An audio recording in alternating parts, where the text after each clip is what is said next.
আরে ভাই, এই মিস্ত্রি টাইলসগুলোকে কিভাবে সিস্টেম করতেছে, কিভাবে ডিজাইন করে কি করতেছে একটু লক্ষ্য করুন। দুই কোণাতে দুইটা দাগ দিয়ে মার্ক করছে। প্রথমে মার্ক করার পর এখানে দুই রকমের টাইলস, দুই রঙের টাইলস নিছে। তারপর এটা মেশিন দিয়ে যেখানে যেখানে মার্ক করছে সেখানে কাটানো হচ্ছে। আচ্ছা যাক, এখানে কাটার পরে এখানে টোটালি 60টা হলো যে আপনার টাইলস, 60টা দুই কালারের। দুই কোণায় মার্ক করে ঠিক সোজাসুজি কাটা হয়েছে। কাটা হওয়ার পরে দেখতেই পাচ্ছেন পরিষ্কার করলো, ধুলবালি পরিষ্কার করার পরে এগুলোকে গুড়ানোর স্টাইলটা দেখেন কি সুন্দর করে ঘোরাচ্ছে এবং কি একটা নতুন স্টাইল করতেছে, দেখলেই বোঝা যায়। এগুলো হচ্ছে আসলে আউট নলেজ। একটা পাকার মতো হয়ে গেছে, কত সুন্দর একটা পাকা। এখানে আবার মার্ক করা হচ্ছে, কিভাবে মার্ক করে একটু ধৈর্য সহকারে দেখুন,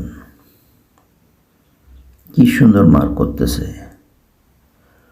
আচ্ছা, মার্ক করার পরে ঠিক একইভাবে একটা গোলাকার বৃত্ত অঙ্কন করা হচ্ছে কম্পাসের সাহায্যে। একটা কম্পাস, এটাকে একটা গাছের মধ্যে ফ্যান দিয়ে সেটা কম্পাস করে একটা বৃত্তকার মার্ক করে বৃত্তকার মারের উপর দিয়েই আপনার মেশিন দিয়ে জিনিসটাকে কাটা হচ্ছে।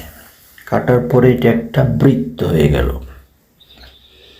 আচ্ছা যাক, বৃত্তের পরে এখন কি করে দেখা যাক।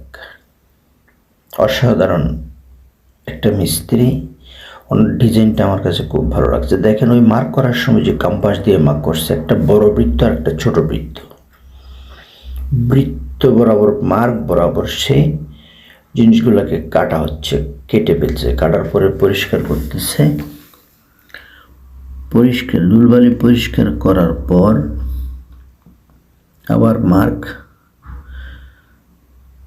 এই যে কালো থেকে কালো, কালো থেকে কালো মার্ক দিয়ে ওই যে কর্নারের কালো থেকে এই কর্নারের কালো পর্যন্ত ডাইরেক্টলি একটা মার্ক করতেছে। দেখেন, মার্ক করার পরে সেটা আরেক ডিজাইন দিয়ে সে কাটবে। কি একটা অসাধারণ, এমনভাবে মার্কটা করা হচ্ছে